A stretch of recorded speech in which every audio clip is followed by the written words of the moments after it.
Hello everyone, I'd just like to let you know that after the video is over, I have a short studio chat and we'll talk to you about a few things about the trip as well as about overlanding in general.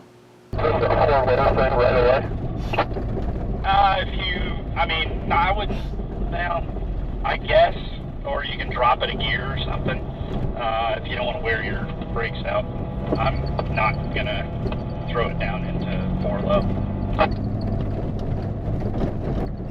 Good morning, everyone. Welcome to day 5 Death Valley Adventure. We're on the move. Welcome to Lippincott Pass, gentlemen. I ran into a guy I know through Instagram. His name's Mark. He sells components for the Go Fast campers. And Mark's a really nice guy. We met his wife, Roxanne. And they were going out Lippincott Pass this morning as well. So he's joined our crew. So he's back there with a group of 3, and I'm leading the charge of a group of 3 here. So Adam, just picture Ash in his power wagon through here. Yeah, I can imagine it. I would imagine he really didn't have much trouble, except when just a few spots. Yeah, and mainly because he can't see over the hood. You guys have done Engineer Pass in Colorado? Yep. Yeah, I took his F-250 with a camper shelving on it, on that pass. Yeah, Ash has done that in his power wagon and also Black Bear Pass. he's a professional truck driver, long haul.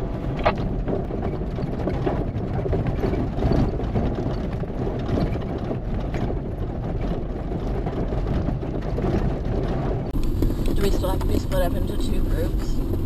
Yeah, we're in national parks, so we have to be no more than 4 and I think 12 people. We're way up there and kids are down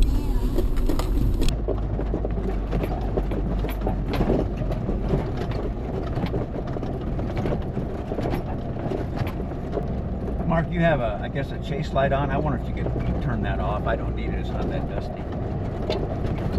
LED lights, they can flash in video, and so I try and avoid having LED lights on shooting video as much as practical. Mark, get control of your group. I keep trying. Making Mark talk and drive at the same time, he's scaring me. And shooting pictures.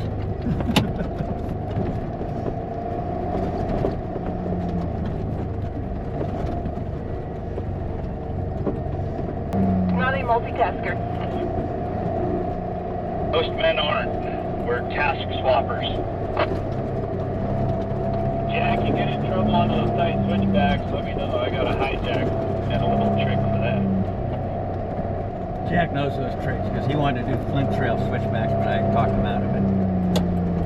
Switchbacks like this, if it flops over one side, it'll just flop back when I do the next switchback.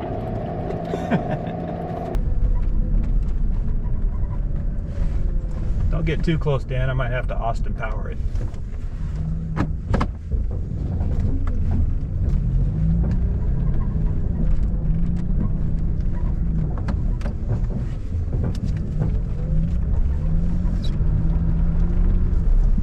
Wow, they've really fixed this area. This was the bad area that I had to spot Ash through.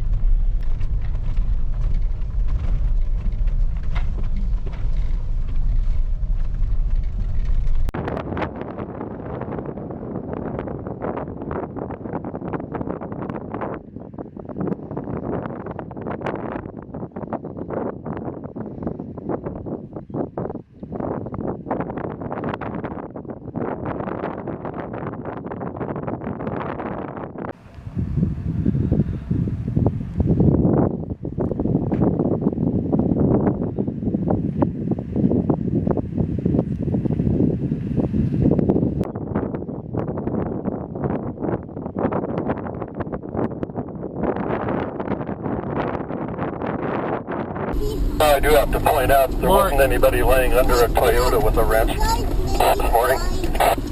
Oh, coming from a huge guy. Kid is helping me. I've got a steering wheel that's pointed crooked when driving straight ahead. Gives me an ESP light. Is this That's when we start going, Hercules, Hercules.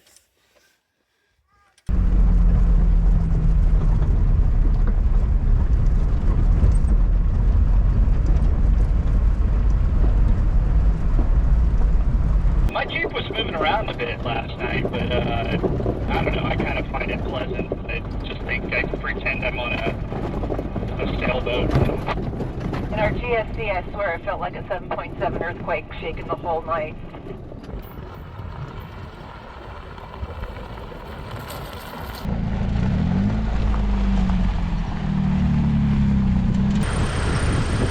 The boots are still looking good. So you said, Mark, we had to go up another pass now? We do? That way? Yeah, it's not like this at all. But when you get to the top, there'll be a really great view of the sand dunes down there in Panamint Valley. Okay. So Mesquite sand dunes? I think it's Panamint sand dunes. Mesquite Flat is over in Death Valley. We got lots of stories. It was good because like we were like, man, there's nothing to listen to. It's like, we kept playing this one CD over and over. I was like, I'm tired of this. Let's just listen to the road.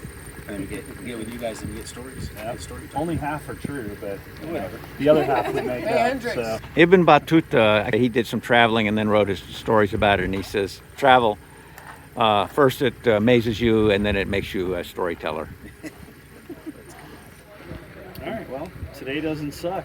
Having said our goodbyes to Mark and Roxy, who were headed south toward Pavement in Panamint Valley, we turned northward, heading toward Steel Pass and a planned camp at Eureka Dunes. See the donkeys? They're running. I did. 3 burrows on the left there.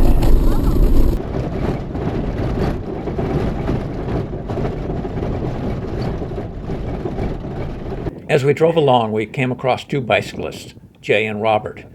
As a courtesy, it's nice to stop and offer bicyclists in remote areas water and to take their trash. So we did that and enjoyed spending a few minutes learning of their travels and telling them of ours.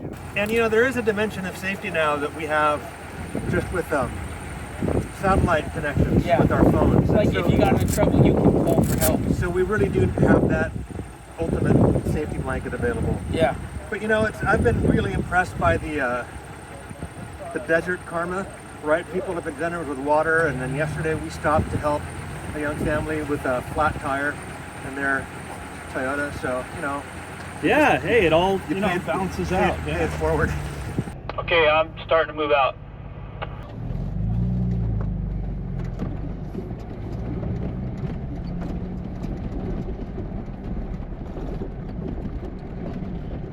Nice to meet you, Jay and Robert.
Batman!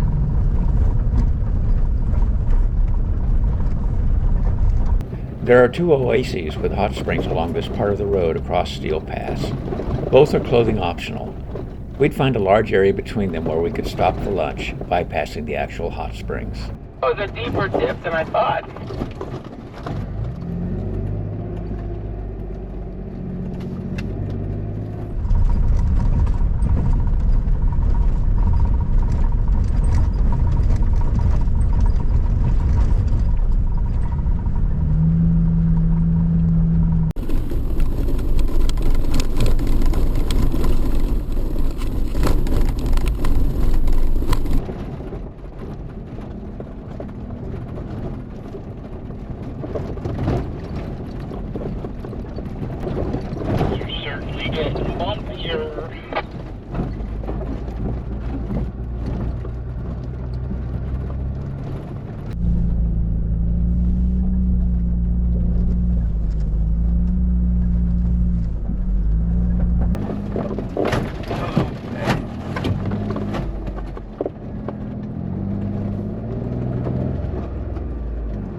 Joshua tree here. Yeah, that's probably the marker.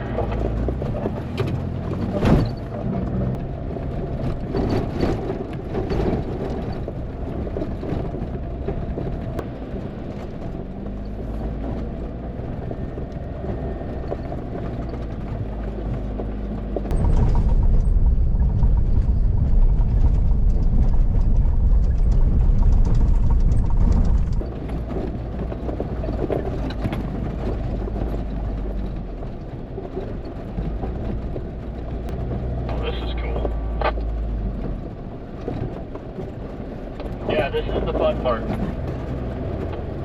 It's kind of like Lockhart Basin.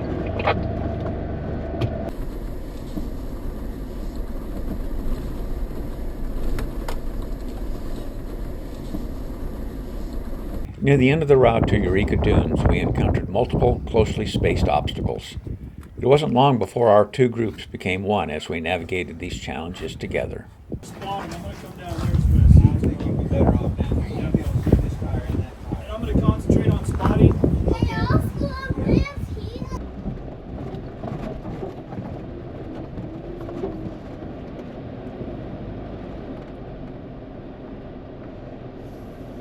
This is one of the trailer challenges right here. I have to get it through this little slot.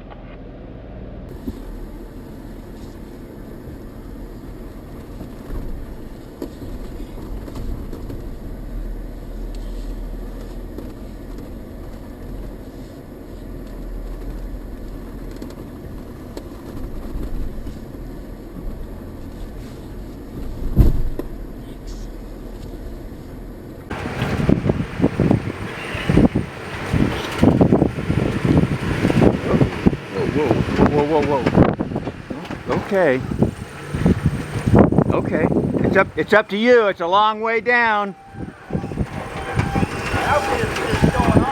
Yeah.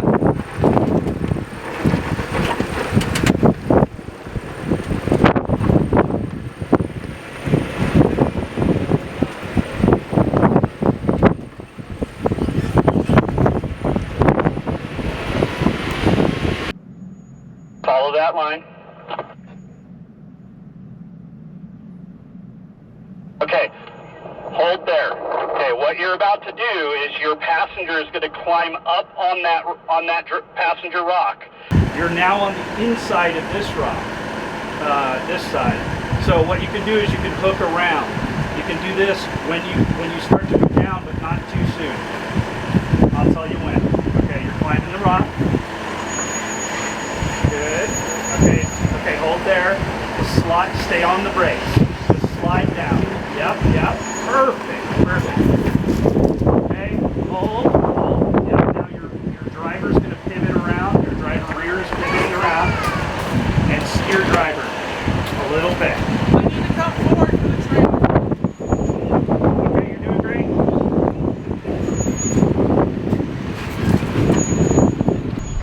Your trailer's actually in the slot. You're good. Hold that line. Coming forward. A little more. I'll tell you when to cut the driver. Coming forward. You're going to drop down a little bit. Okay, now cut a little bit driver. A little more driver. More driver. As you come forward. More driver. Perfect. Come on down. Hold that line down. Yeah, you're good. Perfect.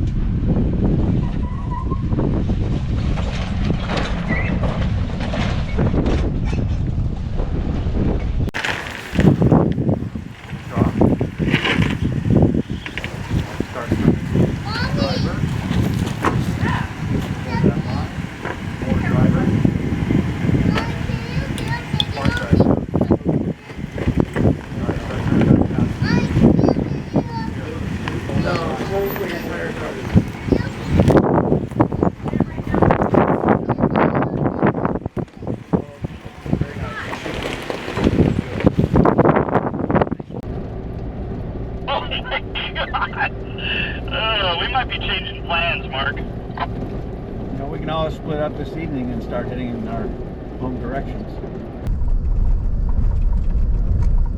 That's either a very large convoy headed our way or a dust storm. Oh, this stuff's nasty. We are going to have to do our air filters. Almost got stuck. We'd experienced 3 nights of high winds during our trip. Our last planned campsite was at Eureka Dunes Campground. However, adding a sandstorm into the mix for a 4th windy night was quite discouraging. We aired up and headed toward the town of Big Pine. There we'd dine at the Copper Top Barbecue, then head home our separate ways. I'd spend the night there and the next morning drive partway back toward Death Valley on the road we'd just taken, but continue on pavement to Beatty as I was driving home. Hey, I already had a stop planned in Beatty to pick up some of those delicious chamoy dried mangoes at the Death Valley Nut and Candy store.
Good morning. Today is day 5 of our Death Valley trip. Shoot some photos of our little group. Day 5 of our Death Valley trip here. And I guess. Don't get too close, Dan. I might have to Austin power it.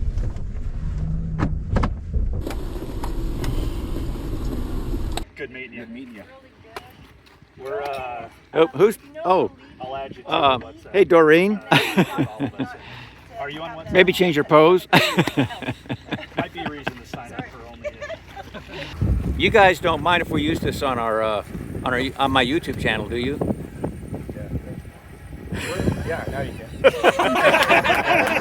Hello everyone, welcome back to my studio, and have a few things to talk to you related to this trip as well as to overlanding in general. And the first thing I want to do is say we had an awful lot of fun on this trip, and I hope that comes through in the video. I think it probably did.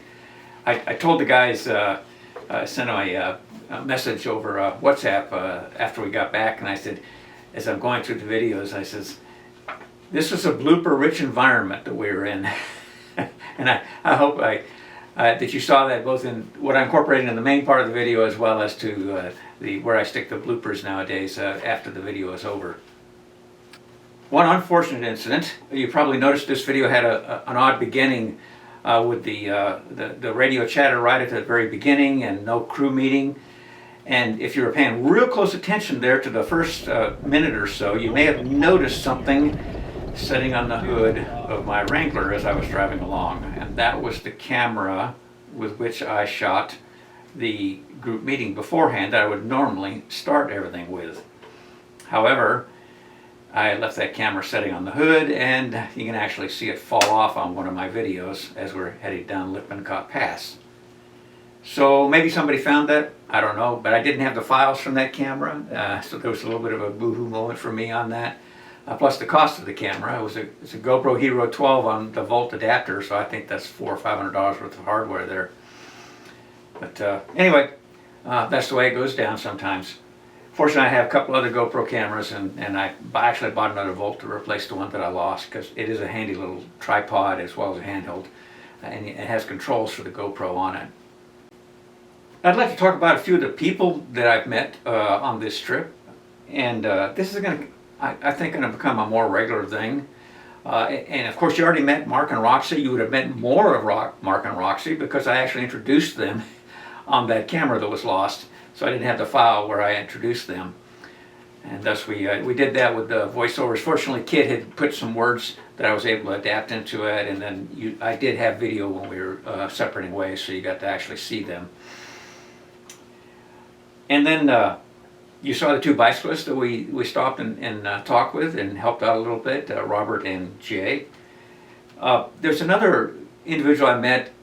Of course, the very first video, the first couple minutes of that are our trip to the meetup point at Trona Pinnacles. So each one of us is traveling from a different place, and we're all trying to maybe camp someplace, drive some blue highways, like I like to call them. And so I showed that in the first couple of minutes of the very first video. And one of the people I met was Phil. I actually met him in Chula Vista. My mom is in a nursing home in Chula Vista, and I had stopped there for a couple of days to visit with her. And I happened to go to McDonald's to have breakfast that morning, and he was walking out of the McDonald's, and he saw my Wrangler, and he says, "Wow, that's a nice Wrangler." And so we got to talking, and it turned out he does some ADV bike riding. He owns a wrap shop there in the San Diego area, does car wraps, and he's planning on expanding his business out into the Arizona area. So enjoyed talking to him quite a bit. And then on the trip home, I have a regular couple there that own a motel, and they're always ready for me to come and stay, and I'm always ready to stay there. It's the Sunset Motel in Moriarty, New Mexico. They are Debbie and Mike, and I have gotten to know them, oh gosh, I think I probably met them maybe 13, 14 years, maybe even 15 years ago. It's quite a while ago. I think it was the Moab Overland trip, which was in 2013, so that would be 12 years ago that I met them. And I stay there several times a year if I happen to be going through that way. Moriarty, in case you don't know, is about 35 miles to the east of Albuquerque. The next thing I'd like to talk about is, as we were traveling along, sometimes we would get bunched up together, and we tried to avoid that. We tried to maintain the two groups, but it's just going to happen.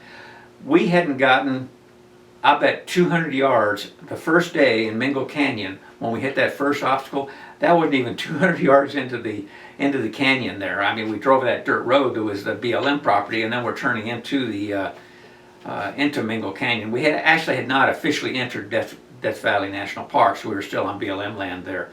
But already we were bunching up, and not only were we bunching up, our two crews, but there were three other vehicles, in one person traveling by himself and two traveling together, and they bunched up behind us. We ended up never seeing them again. We have a feeling that obstacle probably stopped them. We continued along. I also think that obstacle there is where I managed to knock my steering wheel so it wasn't straight anymore, and it was starting to bother me after a couple of days, and so that's why we were working on fixing that there in this trip. The new motor in the Wrangler, it's running great. I love it, and it's so much more. Well, it just seems like it's performing better. I'm not going to say it's got anywhere near the power of the Gladiator. It's a 3.8 liter motor, so it doesn't have that kind of horsepower or torque, but it just seems to run like a new motor, which it's a rebuilt, a reman from Jasper, in case anybody wants to know. And it's running great. Put about 5,000 miles on it. Took it back to my mechanic that installed the motor for me and had him go over it one more time and change the oil and everything else.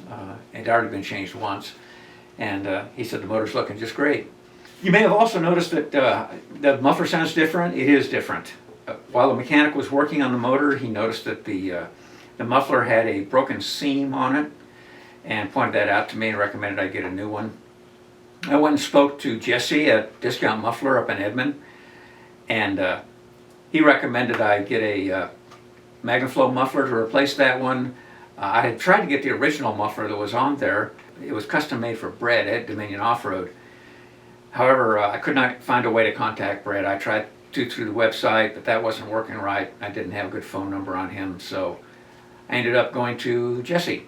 And so that's what the muffler that you hear. It's a little bit louder than the one that it replaced, but not unacceptably so. I'm not a big fan of really loud mufflers. I drove some interstate during the trip out to San Diego, as well as up to Trona Pinnacles, and did not suffer any objectionable sounds from it, no droning or anything like that. So it worked great. So I'd like to talk about hand signals a little bit.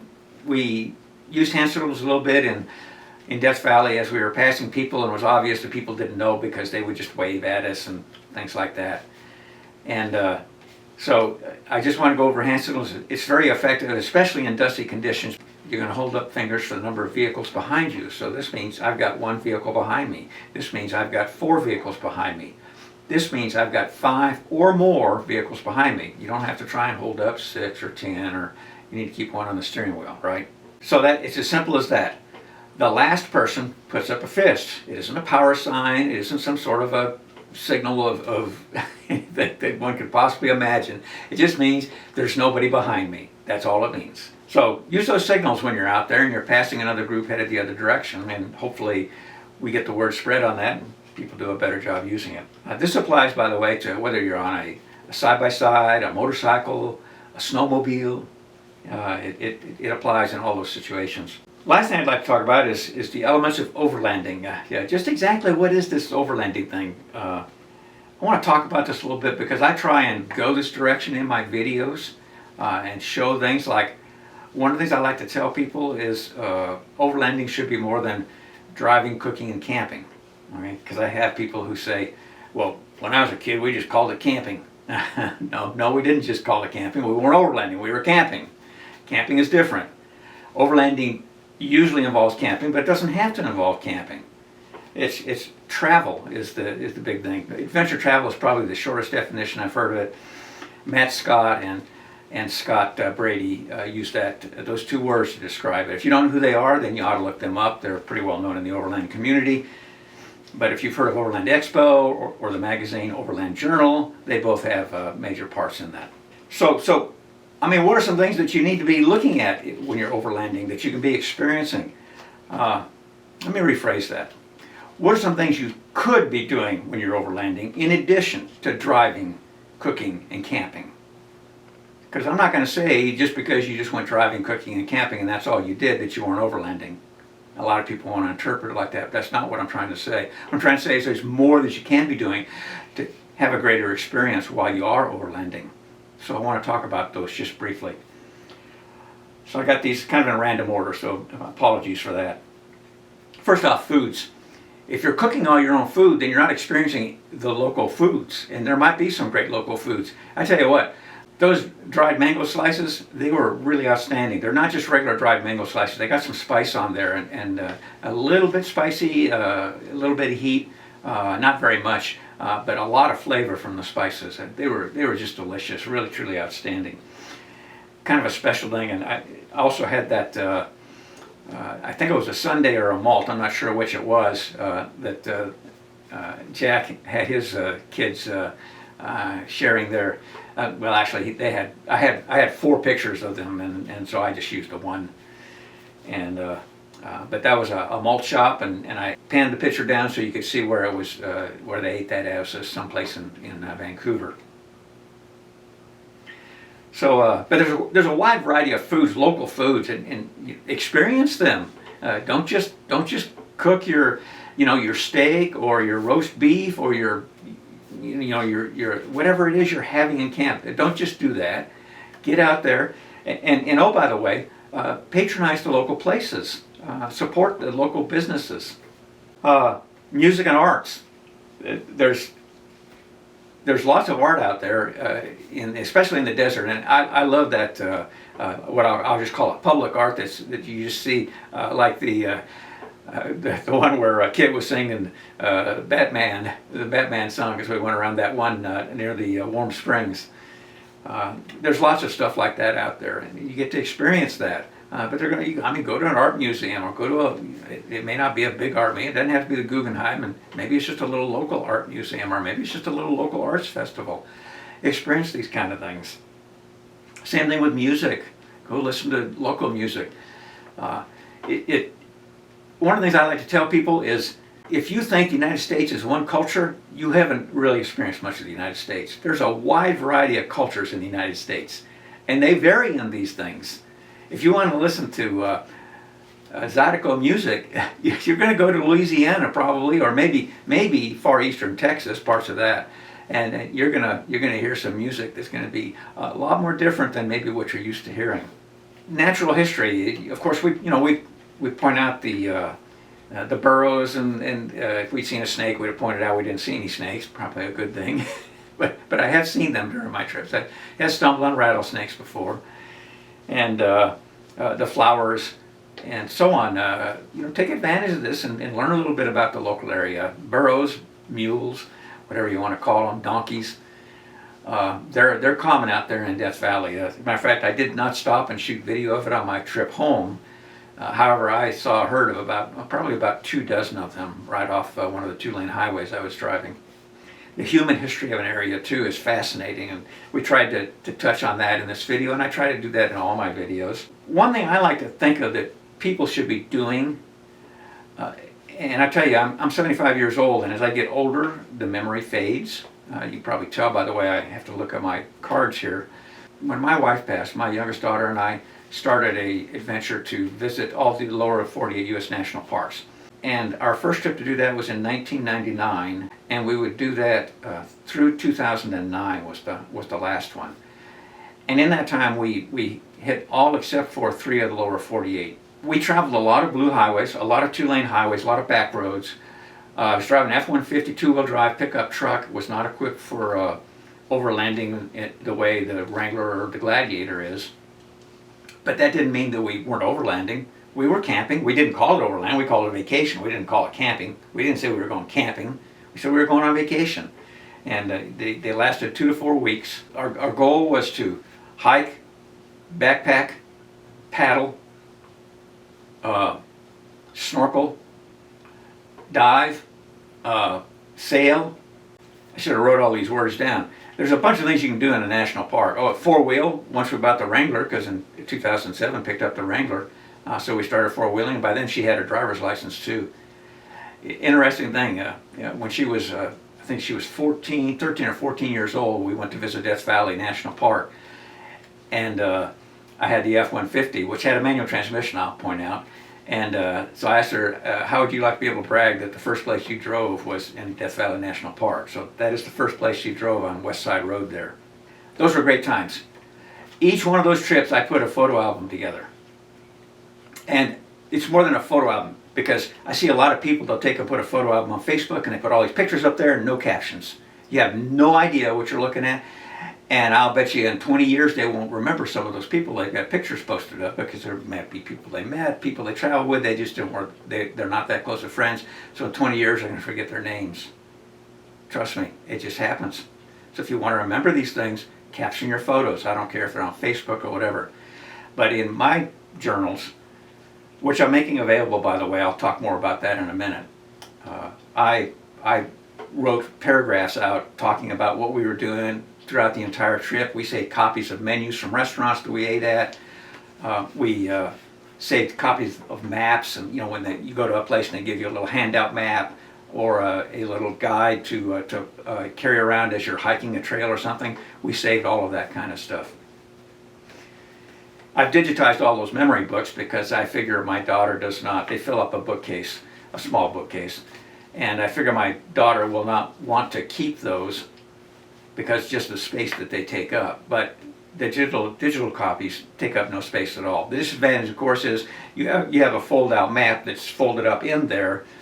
You can't take it out and look at this entire map anymore on a digital copy, because I haven't done that. But she'll be able to read those and remember those trips in the future. Other ways you can journal, though. You actually do a diary. Some people do, or just call it a journal if you're a man. Women keep diaries. Some men keep diaries. Facebook.